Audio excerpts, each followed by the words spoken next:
Yo, what's up guys? Boss Rush week 4. I didn't make videos for week 2 and week 3, but I did get asked quite a lot like, hey, what is your Boss Rush team? What is your Boss Rush team? So we'll be making a video on those probably for the next few weeks once again. I do recommend most people to just do at least the 10 and then maybe the 20 after and then just call it a thing, because in the end, you just get 3 mystical scrolls per times that you clear the whole 10 wave. It doesn't cost you any energy to go in, so you can keep on trying if you would like it. But it is the content, like, to be honest, from going from Gwent to this, Gwent was really easy for everyone to clear, and everyone could clear and get all the rewards. Whereas this, it's kind of feeling a little bit like COA, like the TOA thing that no one really likes to do. So then again, it's that. So, but if you do want to see my teams, let me know in the comments if I should be doing this every week. I will be doing it all the time on a Monday. I think that's just the easiest. If there's any better teams, let me know in the comments. I will pinpoint your comment if you have like a run that goes to like 40 or 50 or something like that. But I did it until 30. I think if I will give it a bunch of tries, I can go with this team until 50 as well. Well, not 50, but 40 for sure. So for replacements as well, Xiongfei, I think Xiongfei is irreplaceable for all of the boss rushes. His kit is just super loaded for all of this. He does have great armor breaks, but also his skill 3 has about every debuff in the game, which is just an insane thing. Alaya is very good for protection and defense, mainly for the defense buff and a little bit of healing. Siri is insanely good for damage, and you do have to fight Kotos, which is that stupid thing that does all of the dots, which you normally find in the Labyrinth dungeon. It does actually show Gillis, but you're fighting a Kotos, because, I don't know, they just kind of messed up what kind of boss they have, but we'll check out the boss in a second. If you don't have a Siri, because I think most people will have Alaya and Wusa, I will think about the replacement in a second, but Siri, best replacement is probably just a Theomars. Simply Theomars, because you need some high single target damage, and Theomars is probably a good way to also clear like the side crystals on those Labyrinth bosses. Wusa is insanely good because of the shield and the immunity and Spectra everyone has, mainly good for the attack break on the S3, and then also slows. You also have slows just from the stage itself, but it definitely helps out to have these in. You could go for Friend, and you could go for maybe a Veramos or something if you want to go over here. If you do it until 20, if you go Friend, Veramos, Theomars, definitely will be fine. If you want to go to 30, you have to be looking at more of like a shield kind of protection kind of thing, something like these. But if you want to do just until 20, Veramos, Friend, Theomars will absolutely get you there. Then looking at the runes that I have, I threw some okay-ish runes at it. You definitely don't have to go such crazy for the runes or those kind of things. I did put Violent on a bunch of units, also not Violent on a bunch of other units. I feel like you can just go without Violent on all of them. So you have to just go broken sets on like Energy, you go broken sets on Guard and Revenge, and whatever you have is totally fine. Would recommend to make this a little bit faster, at least like 230 like in total. The series is maybe a little bit very fast. I actually recommend her to be on Vampire. It's definitely nice for the boss rush, so if you do have one rune on Vampire, that could be good. Wusa, I also made it. I still use the Swift Wusa that I normally use, but make it Fio, make it higher HP, and it's way better than this, to be honest. And you only need like probably like what, plus 140 speed or so. Spectra's also on a decent speed. I would recommend max out the crit rate. You probably don't need that much accuracy, and then just a little bit of tankiness is okay. You don't need that much attack, so that part is good. These are the ones that I used for the enhances. I think the enhances this time were super bad, because the enhanced type is pretty good, but everything else, well, the revive is pretty good, the enhanced type is pretty good, but the branding is kind of like okay-ish. The unrecoverable is okay-ish, but it's nothing that really sticks for a longer time than just the first 3 times. So we have attack increase. It is okay if you want to go for a full snipe team, then the attack increase and crit rate increase is pretty nice. And then with the revive and the enhanced type, so if you go for just snipe units and you don't want to do it manual, I would go for these 4. So this one, this one, this one, and that one. And then it would be very nice to just clear that way. You could also go for these 3 if you don't go for the revive and then the enhanced type, and then you can go for a snipe team altogether. That is definitely a way to do it. It's just the Kotos that kind of makes things annoying if you want to go for that. But that is about it. Unrecoverable is not really a must, but these are the ones that I used. And these are the bosses that we're fighting, and I think it is not fully in order. I'm also not sure why they do this. I thought it went like this and this, but now this is the first time I see the errors, so that kind of makes sense. But yeah, this is not a Gulas, this is a Kotos. For some reason, they messed that part up. What are the annoying stages in this thing? Well, you have to fight 2 bosses from Dimensional Hole. And the Dimensional Hole bosses always, the moment that you start hitting them a lot, with multi-hits, they start doing a hell of a lot of damage. So these two are kind of annoying. Spiritual Realm is a little bit annoying, but since it's at the start, it's not as bad. The Kotos that is over here, that is the most annoying stage, because that thing just hits an insane amount of damage, and that's why you kind of want to get the Wusa in, the Lion in, and those kind of things.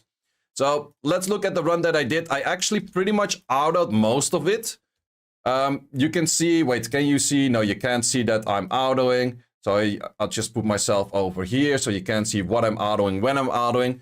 So these are all autoing. I'm pretty much autoing all the way until I think like 29. And 29 is the Kotos dungeon. That is the one where you actually have to be careful with doing your stuff. The reason that I say I'm pretty sure I can do this team until 40 is because I autoed this. So that's because I autoed this, I'm pretty sure I can do this until 40 as well.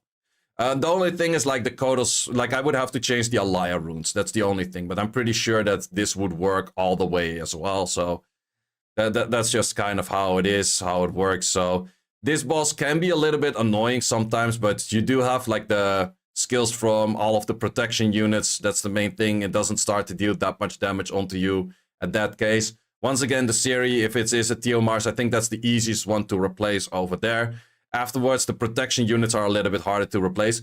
This one, I couldn't full auto because I had to kill the right crystal first. Because it's I don't have any strips in this whole team. I don't think you need any strips in this whole team. It might be if I do like the 40 and up, that you kind of need the strips because you will be fighting the, what's it called? Dragon's Abyss Hearts. And if it starts having immunity, it's a little bit more difficult. I do think if I would like to play that one with like just manual, I would probably kill right crystal first and then kill the boss. Because the boss below 70% HP is just going to do a shit ton of damage on his skills. And if you kill the right crystal first, it will totally be fine. So that is a thing that you would have to work your way around. Because if the boss has attack break and slow and armor break, it's very easy to clear. But if he has immunity, it's pretty hard. And this is the only stage where actually immunity is a big issue against you. So I would recommend to maybe kill right crystal first and then go for the boss, because you have more than enough protection to kill right crystal first. If you do it correctly with Alaya and the Wusa, you will never get a debuff on you, and then you save the Shongfei skill 2, which is also an AoE cleanse. Then you use that at the right moment. So in this case, I think I lost my Spectra on this stage at some point, because it is just, yep, it dies. It has a dot. Got critted on, even with the defense buff, still died. But totally not an issue because we have the revive thingy, which actually works if all of your units are dead, then they all come back at the same point with all of the attack bars reset and everything. So definitely a decent mechanic of the revive.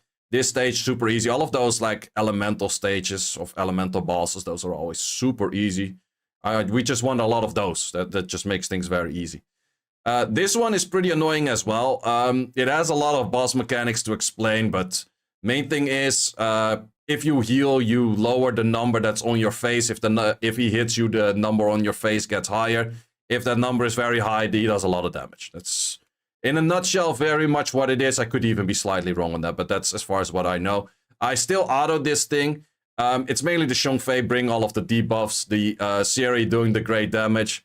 And yeah, you don't want to multi-hit this one too much, whereas the Shongfei is definitely one that will multi-hit this boss for a good bit, but we did need the revive in this one. I also made my Alaya way tankier than the rest, which is actually dangerous that the boss could start healing on you. But you see the Shongfei skills, that third skill just landed. Like, these are all 5 Shongfei skill, or like, what's it called? Debuffs. Shongfei is just insane. But in this case, if the boss starts healing on you right now, it's maybe a little bit bad, but all of my units revived. You get back on the normal attack bar, you just clear it in one. So very simple on that. That's just the main thing that you want to do, the main thing how you want to make that work. The revive just helps out. If I would manual that, I think I can get away without dying over there, because also the Spectre will be alive. So then you have this stage, which, as I said, is a Kodos. Main thing you want to always do is use the Siri skill 2 or the Theomars skill 2, and that's why Theomars skill 2 is a little bit more tricky. On the crystals, that are the ones that are most likely going to kill you. So the ones that are most likely going to kill you are Revenge, Rage first, Revenge second. In this case, I went for Will because I thought that I could handle the damage. You kind of can from the Violent, but it is still an insane amount of damage of what this thing actually does. So you have to be real careful on that. I was lucky to miss crit there because otherwise the boss would have been taking a turn and it would have been pretty bad. So yeah, I would recommend taking out the will one is very nice because it makes it that you still can have attack break on the boss, which, yeah, this boss is just a little bit annoying. Maybe you have to go for 2 nukers that can take out both the left and the right. That could be an option, that you maybe bring like a Theomars and a Lagmaron, because the Lagmaron skill 2 should be able to clear that in 1 hit as well. Whereas a Spectra is not going to be clearing those side crystals. So yeah, that is just an option that you could go for. So anything that could kill those things on the side would definitely help out a little bit as well. But make sure that you just cleanse at the right time. I wouldn't really recommend to auto this, because against these things, you're just gonna die. So I auto pretty much all the way until 29, and then it just doesn't work. So depending how far you want to do this really depends on your rune quality and how much you care about 3 extra mystical scrolls. That is the main thing, or you care about the challenges. And this thing was just a straight up auto once again. So that is the main thing, how I did the whole boss rush. I'm pretty sure I could do up until 40 with this if I tuned the team a little bit better, mainly putting better runes on the Alaya and then the Spectra. Maybe I would actually put like another unit that could snipe towers at the Kodal stage as well. Maybe putting in the Theomars as well. That would be nicer if you have something that also brings attack buff and or attack break and is able to snipe at the same time. But that is maybe a little bit harder to find. So a Theor is actually not bad. I think Theor is pretty good because Theor is good for the...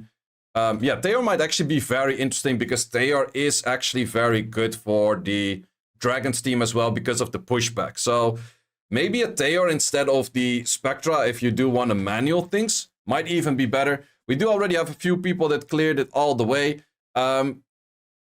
It is always interesting to see people with yellow stars clearing it before people with red stars. So is that fully legit?